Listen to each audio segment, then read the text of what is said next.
بالله من الشيطان الرجيم.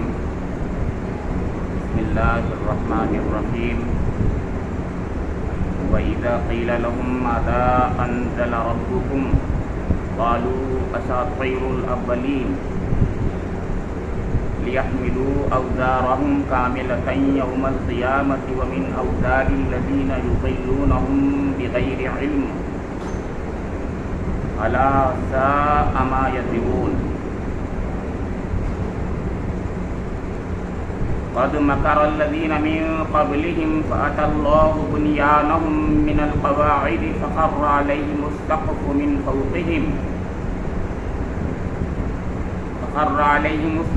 من فوقهم وأتاهم العذاب من حيث لا يشعرون. ثم يوم القيامة يخزيهم ويقول أين شركائي الذين كنتم تشاقون فيهم قال الذين أوتوا العلم إن الخزي اليوم مسطوع على الكافرين الذين تتوفاهم الملائكة ظالمي أنفسهم فألقوا السلم ما كنا نعمل من سوء بلى إن الله عليم بما كنتم تعملون. فادخلوا أبواب جهنم خالدين فيها فلبئس مثوى المتکبرین. یہ سورہ النحل کی تیسرے رکوع کی 24 تا 29 6 آیات آپ کے سامنے تلاوت کی گئی ہیں. ان آیات کریمہ کا ترجمہ سماعت فرما لیے. اور جب کوئی ان سے پوچھتا ہے تمہارے رب نے یہ کیا چیز نازل کی ہے تو کہتے ہیں اجی وہ تو اگلے وقتوں کی فرسودہ کہانیاں ہیں. یہ باتیں وہ اس لیے کرتے ہیں کہ قیامت کے روز اپنے بوجھ بھی پورے اٹھائیں اور ساتھ ساتھ کچھ ان لوگوں کے بوجھ بھی سمیٹیں جنہیں یہ بربنائے جہالت گمراہ کر رہے ہیں. دیکھو کیسی سخت ذمہ داری ہے جو یہ اپنے سر لے رہے ہیں. ان سے پہلے بھی بہت سے لوگ حق کو نیچا دکھانے کے لیے ایسی ہی مکاریاں کر چکے ہیں. تو دیکھ لو کہ اللہ نے ان کے مکر کی عمارت جڑ سے اکھاڑ پھینکی اور اس کی چھت اوپر سے ان کے سر پر آ رہی اور ایسے رخ سے ان پر عذاب آیا ادھر سے اس کے آنے کا ان کو گمان تک نہ تھا. پھر قیامت کے روز اللہ انہیں ذلیل و خوار کرے گا اور ان سے کہے گا بتاؤ اب کہاں ہیں میرے وہ شریک جن کے لیے تم اہل حق سے جھگڑے کیا کرتے تھے. جن لوگوں کو دنیا میں علم حاصل تھا وہ کہیں گے آج رسوائی ہے اور بدبختی ہے کافروں کے لیے. ہاں انہی کافروں کے لیے جو اپنے نفس پر ظلم کرتے ہوئے جب ملائکہ کے ہاتھوں گرفتار ہوتے ہیں تو سرکشی چھوڑ کر فوراً ڈگیں ڈال دیتے ہیں اور کہتے ہیں ہم تو کوئی قصور نہیں کر رہے تھے. ملائکہ جواب دیتے ہیں کر کیسے نہیں رہے, اللہ تمہارے کرتوتوں سے خوب واقف ہے. اب جاؤ جہنم کے دروازوں میں گھس جاؤ, وہیں تم کو ہمیشہ رہنا ہے. بس حقیقت یہ ہے کہ بڑا ہی برا ٹھکانہ ہے متکبروں کے لیے.